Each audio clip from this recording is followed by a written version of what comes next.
Come with me as I look at this 500-year-old Tudor gem deep in the heart of Cheshire.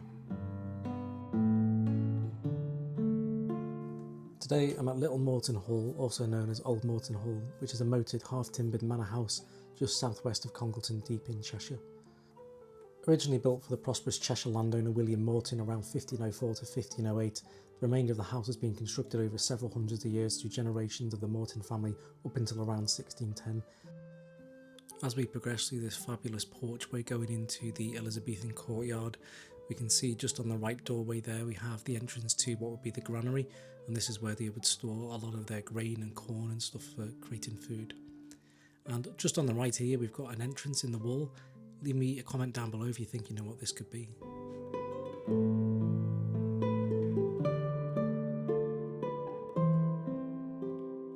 One of the first rooms you come across as you enter the courtyard is the chapel, and this is just to the right as you enter. And as you can see, this is an amazing example of a Tudor era chapel. So again, this is timber framed with wattle and daub walls, and we have a fabulous oak separating screen. As we look through, we can see what are known as tempera paintings on the walls, and these contain things such as the commandments and date back to around 1508. So incredible survivors of the period.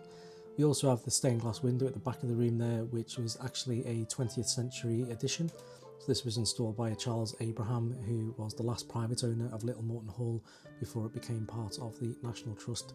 However, it's still a magnificent example of stained glass, and I think it's very fitting in with the architecture of the building. Right next to the chapel we have another room, and today this is known as the exhibition room. However, William Moreton III used this as a bedroom up until the mid-17th century, where the rest of his family then decided to split the house into separate living areas. And if you look closely at the walls, you can also see burn marks which were there to ward off witchcraft. Moving on from the exhibition space, we have what is known as the withdrawing room, and this is part of the original structure that was built in the early 1500s. The purpose of the withdrawing room is to create a private family space, whilst the guest wing was set aside for visitors to have their own privacy.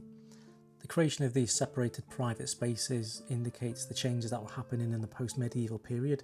So these reflect the changes in society at the time of how people wanted their own private spaces to sit and converse with their family. Also in here we have a fine example of a fireplace which has the Elizabethan coat of arms from Elizabeth I.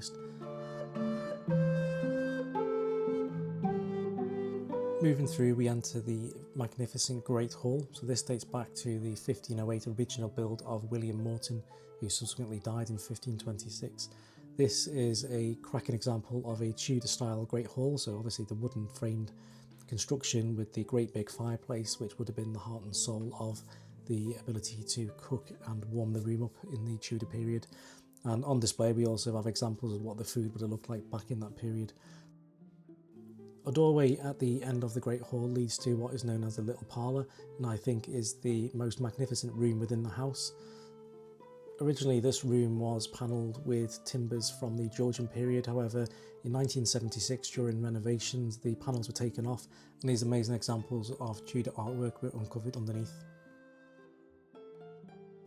The fact that we have the Moreton family's wolf head crest and the initials of JM actually suggests that the date of these paintings goes back to before John Moreton's death, which is around 1598. So a huge thanks to the Georgian Moretons who covered these up and protected them. It's worth pointing out as well that windows were a significant display of wealth and social status in Tudor times. So during the 16th century, glass was a luxury item which made the presence and size and quantity of the windows a clear indicator of a household's wealth, for which Little Moreton Hall is no exception. We now make our way upstairs, which is part of the guest wing of the building. So this is directly above the main porch as you enter over the moat. And just to the left we do have an example of a Tudor toilet just down this corridor, but we'll take a closer look very shortly. Over on the east side of the building we have this, which is the guest parlour. So this would have been a place where guests could sleep and spend some of their time in their private accommodation. So this houses a bed and also shows an example of what Tudor beds would have looked like, with this one being strung with ropes underneath to support the mattress. We also got an example of the conservation of how the building is being made structurally safe. But the bit you've probably been waiting for is the Tudor toilet, which is sat directly over the moat. So as you might expect, this is nothing more than just a hole sat directly above the water where guests and visitors would have just sat and let their business drop directly down into the water below. Now, running the entire length of the south range is the long gallery, which is roofed with heavy gritstone slabs, and the weight of these have caused the supporting floors to bow and buckle, hence why you kind of see the wonky nature of the building from the outside. It's worth noting the plaster depiction of fortune as well, where whoever cast this either intentionally or unintentionally did the N backwards. Due to the stresses of the excessive weight on the long gallery, the house has undergone various bits of renovation to make sure it's structurally safe, including things such as these metal bars which help bring the walls closer together and stop them bowing outwards even further. Similar to the other apotropaic marks that we find downstairs, we've got this hexagram above this doorway, and again this is to ward off any evil spirits and keep them at bay. This leads directly into the upper porch room, which apart from the little parlour is one of my favourite rooms, and that's because of this fireplace. And looking at this, you can probably see the fireplace looks extremely wonky. However, it is the room which is wonky, and the fireplace and the mantle is perfectly level. As previously mentioned, the National Trust do a lot of conservation on this house, and this model depicts the various stages of renovation that the house has gone through to make sure it stays safe. The floors on this level are made from lime ash plaster, which are pressed into a bedding of straw and oak laths, which would have offered some protection against the ever-present risk of fire in these Tudor buildings. And this is the prayer room, which once would have had a hole in the wall here, which would have overlooked directly down into the chapel. In a way, it's an absolute miracle that this house still exists, because the fortunes of the Moreton family actually declined significantly following the English Civil War. As key supporters of the royalist cause, they found themselves isolated in a community of parliamentarians, and subsequently the hall was requisitioned by the parliamentarians in 1643 and used as a place to store parliamentary soldiers. Following the Civil War, they petitioned for its reinstitution, and the family survived the Civil War. However, they were financially crippled. They tried to sell off their entire estate but could only dispose of several bits of land.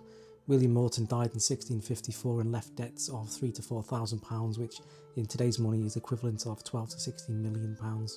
And this forced him and his heirs to remortgage what remained of their estate.